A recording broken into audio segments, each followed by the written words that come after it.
Alexander the Great by Jacob Abbott. Chapter 3. The Reaction.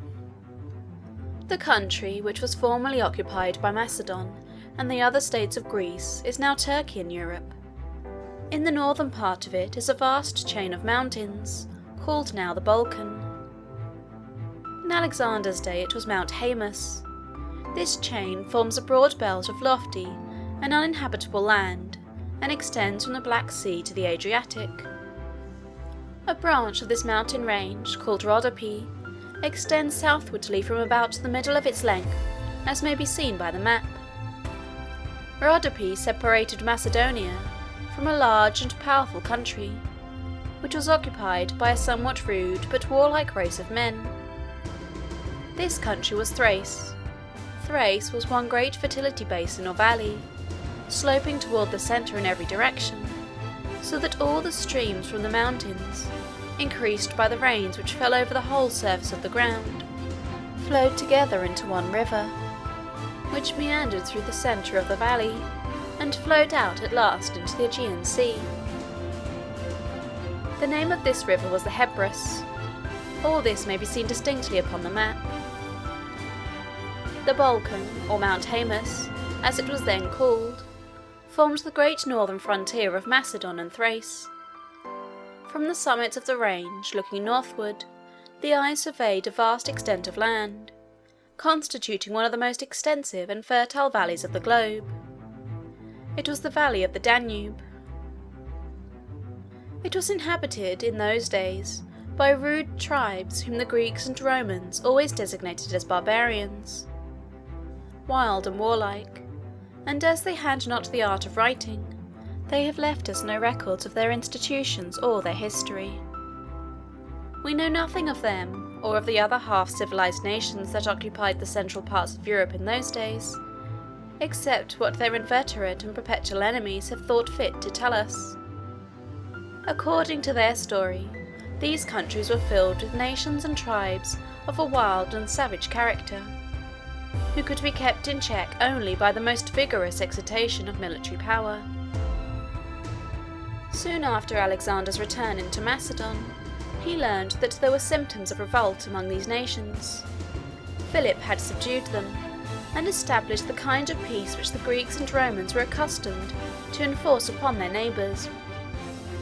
But now, as they had heard that Philip, who had been so terrible a warrior, was no more, and that his son, scarcely out of his teens, had succeeded to the throne, they thought a suitable occasion had arrived to try their strength. Alexander made immediate arrangements for moving northward with his army to settle the question. He conducted his forces through a part of Thrace without meeting with any serious resistance, and approached the mountains. The soldiers looked upon the rugged precipices and lofty summits before them with awe. These northern mountains were the seat and throne, in the imaginations of the Greeks and Romans, of old Boreas, the hoary god of the north wind.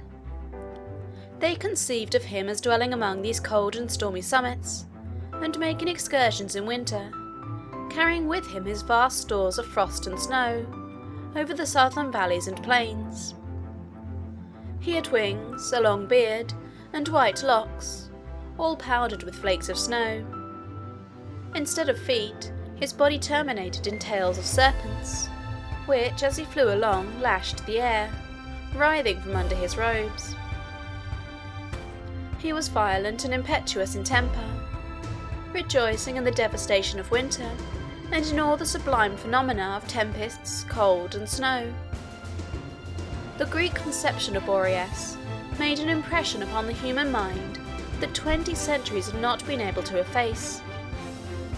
The north wind of winter is personified as Boreas to the present day in the literature of every nation of the Western world. The Thracian forces had assembled in the defiles with other troops from the northern countries to arrest Alexander's march, and he had some difficulty in repelling them. They had got, it is said, some sort of loaded weapons upon the summit of the ascent, in the pass of the mountains up which Alexander's forces would have to march. these wagons were to be run down upon them as they ascended. Alexander ordered his men to advance, notwithstanding this danger. He directed them, where it was practicable, to open to one side and the other, and allow the descending wagon to pass through. When this could not be done, they were to fall down upon the ground, when they saw this strange military engine coming, and lock their shields together over their heads, allow the wagon to roll on over them, bracing up energetically against its weight. Notwithstanding these precautions, and the prodigious muscular power with which they were carried into effect, some of the men were crushed. The great body of the army was, however, unharmed. As soon as the force of the wagons was spent, they rushed up the ascent, and attacked their enemies with their pikes. The barbarians fled in all directions, terrified at the force and invulnerability of men, whom loaded wagons, rolling over their bodies down a steep descent, could not kill. Alexander advanced from one conquest like this to another, moving toward the northward and eastward after he had crossed the mountains, until at length he approached the mouths of the Danube. Here one of the great chieftains of the barbarian tribes had taken up his position, with his family and court, and a principal part of his army, upon an island called Puisi, which may be seen upon the map at the beginning of this chapter. This island divided the current of the stream, and Alexander, in attempting to attack it, found that it would be best to endeavour to effect a landing upon the upper point of it. To make this attempt, he collected all the boats and vessels which he could obtain, and embarked his troops in them above, directing them to fall down with the current and to land upon the island. This plan, however, did not succeed very well. The current was too rapid for the proper management of the boats. The shores, too, were lined with the forces of the enemy, who discharged showers of spears and arrows at the men, and pushed off the boats when they attempted to land. Alexander at length gave up the attempt, and concluded to leave the island, and to cross the river itself further above, and thus carry the war into the very heart of the country. It is a serious undertaking to get a great body of men and horses across a broad and rapid river, when the people of the country have done all in their power to remove or destroy all possible means of transit, and when hostile bands are on the opposite bank, to embarrass and impede the operations by every mode in their power. Alexander, however, advanced to the undertaking with great resolution. To cross the Danube, especially with a military force, was, in those days, in the estimation of the Greeks and Romans, a very great exploit. The river was so distant, so broad and rapid, and its banks were bordered and defended by such ferocious foes, that to cross its eddying tide, and penetrate into the unknown and unexplored regions beyond, leaving the broad and deep and rapid stream to cut off the hopes of retreat, implied the possession of extreme self-reliance, courage, and decision. Alexander collected all the canoes and boats which he could obtain up and down the river. He built large rafts, attaching to them the skins of beasts sewed together and inflated to give them buoyancy. When all was ready, they began the transportation of the army in the night, in a place where the enemy had not expected that the attempt would have been made. There were 1,000 horses, with their riders, and 4,000 foot soldiers to be conveyed across. It is customary in such cases to swim the horses over, leading them by lines, the ends of which are held by men in boats. The men themselves, with all the arms, ammunition, and baggage, had to be carried over in the boats or up the rafts. Before morning the whole was accomplished. The army landed in a field of grain. This circumstance, which is casually mentioned by historians, and also the story of the wagons in the passes of Mount Haemus, proves that these northern nations were not absolute barbarians, in the sense in which that term is used in the present day. The art of cultivation and of construction must have made some progress among them at any rate, and they proved, by some of their conflicts with Alexander, that they were well-trained and well-disciplined soldiers.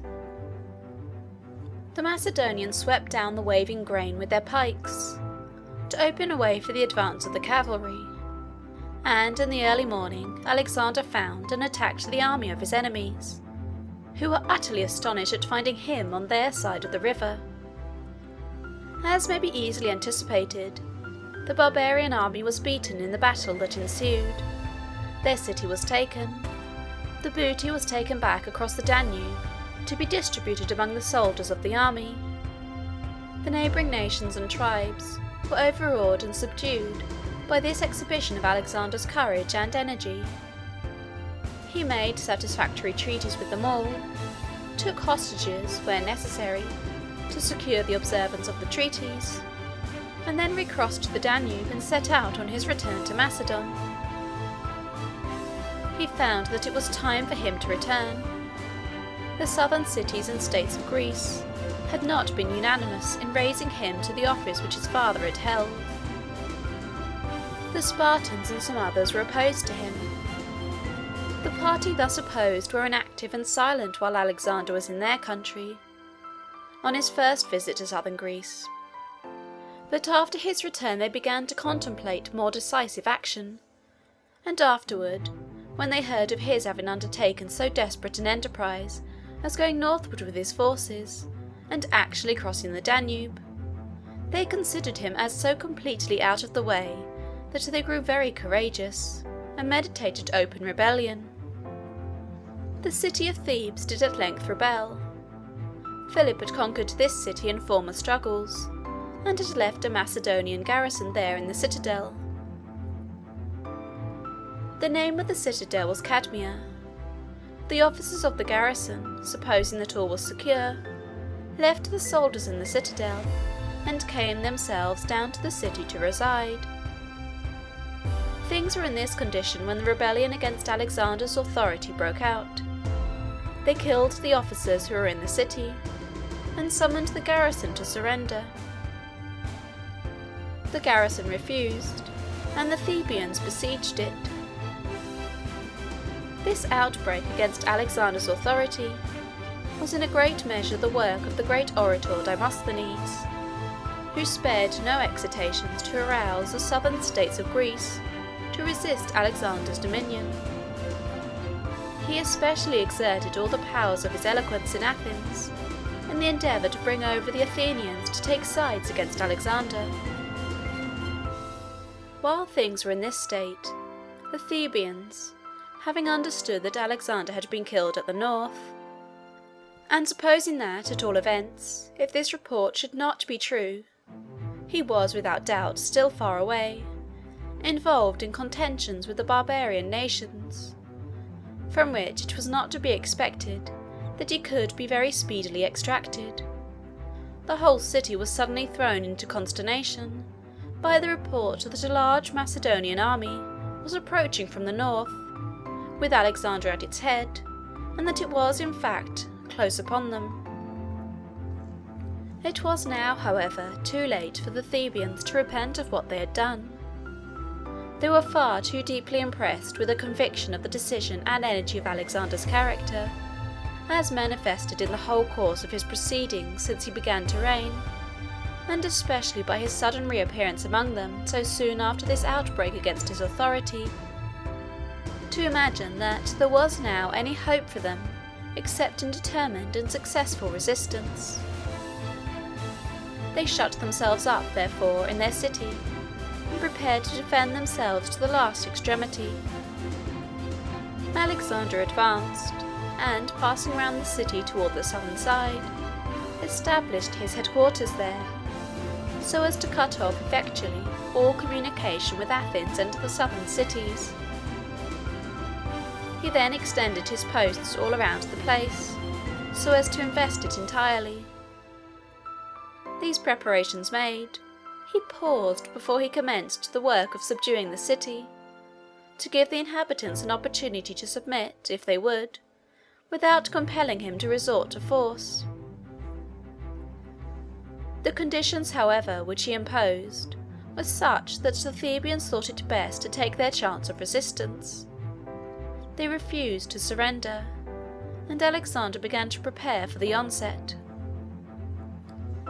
He was very soon ready, and with his characteristic ardour and energy, he determined on attempting to carry the city at once by assault.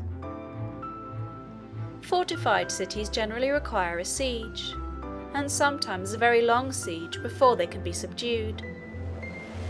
The army within, sheltered behind the parapets of the walls, and standing there in a position above that of their assailants, have such great advantages in the contest that a long time often elapses before they can be compelled to surrender.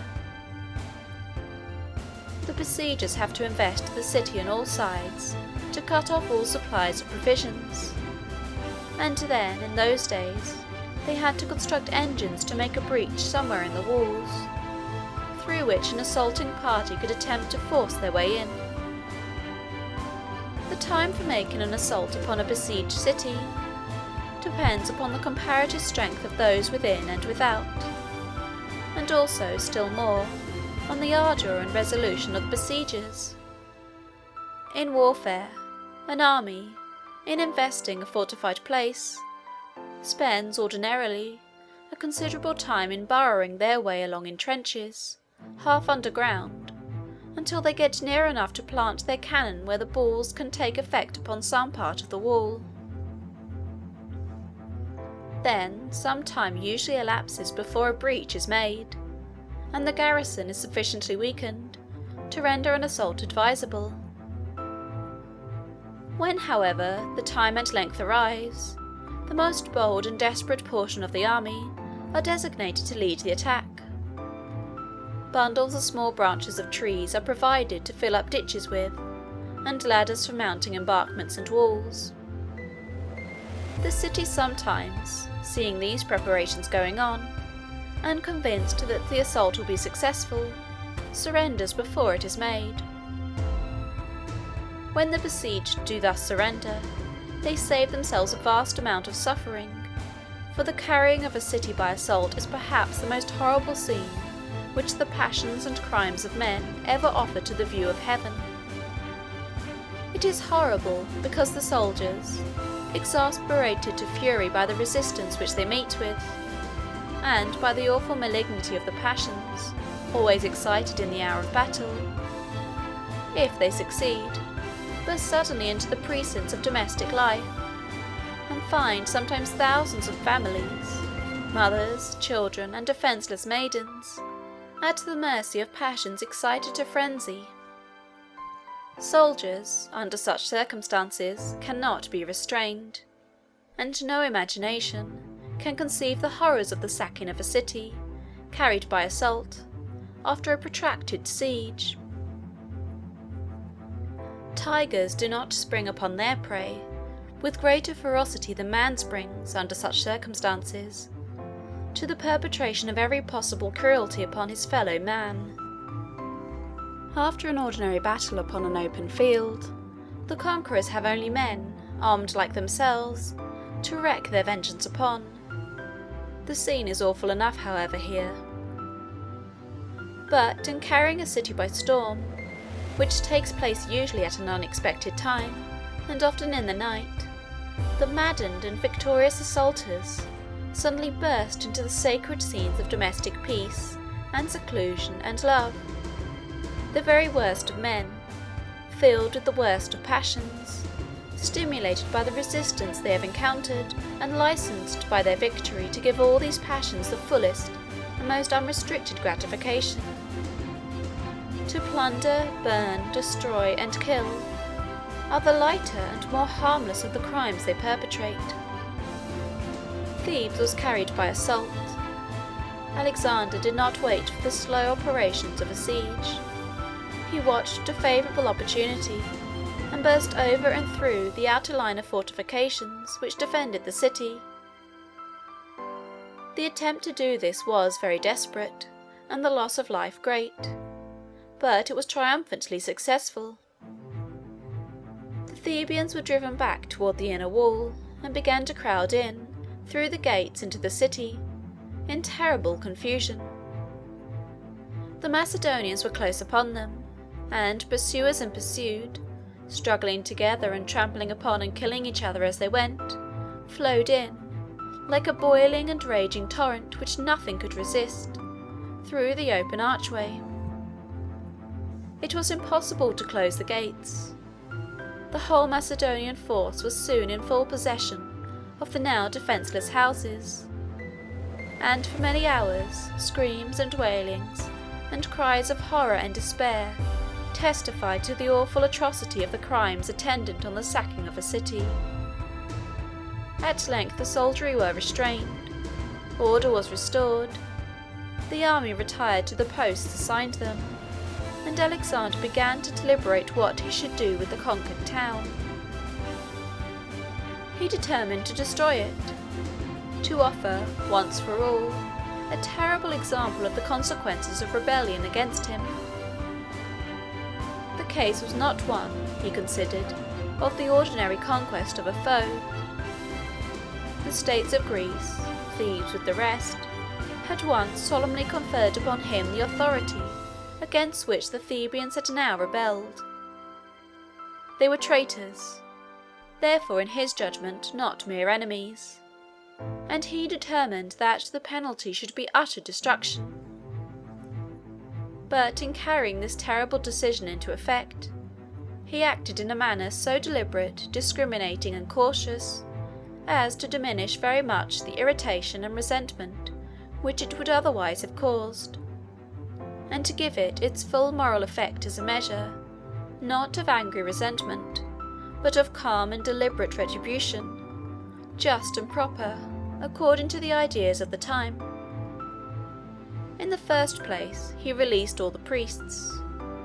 Then, in respect to the rest of the population, he discriminated carefully between those who had favoured the rebellion and those who had been true in their allegiance to him. The latter were allowed to depart in safety, and if, in the case of any family, it could be shown that one individual had been on the Macedonian side, the single instance of fidelity outweighed the treason of the other members, and the whole family was saved. And the officers appointed to carry out these provisions were liberal in the interpretation and application of them, so as to save as many as there could be any possible pretext for saving. The descendants and family connections of Pindar, the celebrated poet, who has already been mentioned as having born in Thebes, were all pardoned also, whichever side they may have taken in the contest. The truth was that Alexander, though he had the sagacity to see that he was placed in circumstances where prodigious moral effect in strengthening his position would be produced by an act of great severity, was swayed by so many generous impulses, which raised him above the ordinary excitements of irritation and revenge, that he had every desire to make the suffering as light, and to limit it by as narrow bounds as the nature of the case would allow it. He doubtless also had an instinctive feeling that the moral effect itself of so dreadful a retribution as he was about to inflict upon the devoted city would be very much increased by forbearance and generosity, and by extreme regard for the security and protection of those who had shown themselves his friends. After all these exceptions had been made, and the persons to whom they applied had been dismissed, the rest of the population was sold into slavery, and then the city was utterly and entirely destroyed. The number thus sold was about 30,000, and 6,000 had been killed in the assault and storming of the city. Thus Thebes was made a ruin and a desolation, and it remained so, a monument of Alexander's terrible energy and decision, for 20 years. The effect of the destruction of Thebes upon the other cities and states of Greece was what might have been expected. It came upon them like a thunderbolt. Although Thebes was the only city which had openly revolted, there had been strong symptoms of disaffection in many other places. Demosthenes, who had been silent while Alexander was present in Greece during his first visit there, had again been endeavouring to arouse opposition to Macedonian ascendancy and to concentrate and bring out into action the influences which were hostile to Alexander. He said in his speeches that Alexander was a mere boy, and that it was disgraceful for such cities as Athens, Sparta, and Thebes to submit to his sway. Alexander had heard of these things, and as he was coming down into Greece, through the straits of Thermopylae, before the destruction of Thebes, he said, "They say I am a boy. I am coming to teach them that I am a man." He did teach them he was a man.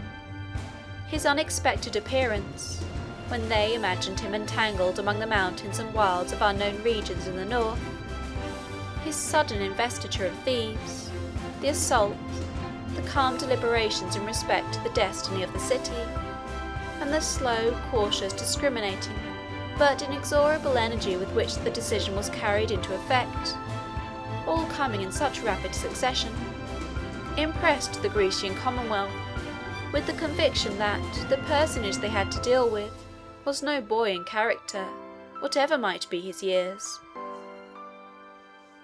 All symptoms of disaffection against the rule of Alexander instantly disappeared, and did not soon revive again. Nor was this effect due entirely to the terror inspired by the retribution which had been visited upon Thebes. All Greece was impressed with a new admiration for Alexander's character, as they witnessed these events, in which his impetuous energy, his cool and calm decision, his forbearance, his magnanimity, and his faithfulness to his friends were all so conspicuous, his pardoning the priests, whether they had been for him or against him, made every friend of religion incline to his favour. The same interposition in behalf of the poet's family and descendants spoke directly to the heart of every poet, orator, historian, and philosopher throughout the country, and tended to make all the lovers of literature his friends. His magnanimity also, in deciding that one single friend of his in a family should save that family, instead of ordaining, as a more short-sighted conqueror would have done, that a single enemy should condemn it, must have awakened a strong feeling of gratitude and regard in the hearts of all who could appreciate fidelity to friends and generosity of spirit. Thus, as the news of the destruction of Thebes, and the selling of so large a portion of the inhabitants into slavery, spread over the land, its effect was to turn over so great a part of the population to a feeling of admiration of Alexander's character, and confidence in his extraordinary powers, as to leave only a small minority disposed to take sides with the punished rebels or resent the destruction of the city. From Thebes, Alexander proceeded to the southward. Deputations from the cities were sent to him, congratulated him on his victories, and offering their adhesion to his cause. His influence and ascendancy seemed firmly established now in the country of the Greeks, and in due time he returned to Macedon, and celebrated at Aegea, which was at this time his capital, the establishment and confirmation of his power, by games, shows, spectacles, illuminations, and sacrifices to the gods, offered on a scale of the greatest pomp and magnificence. He was now ready to turn his thoughts towards the long-projected plan of the expedition into Asia. End of chapter 3.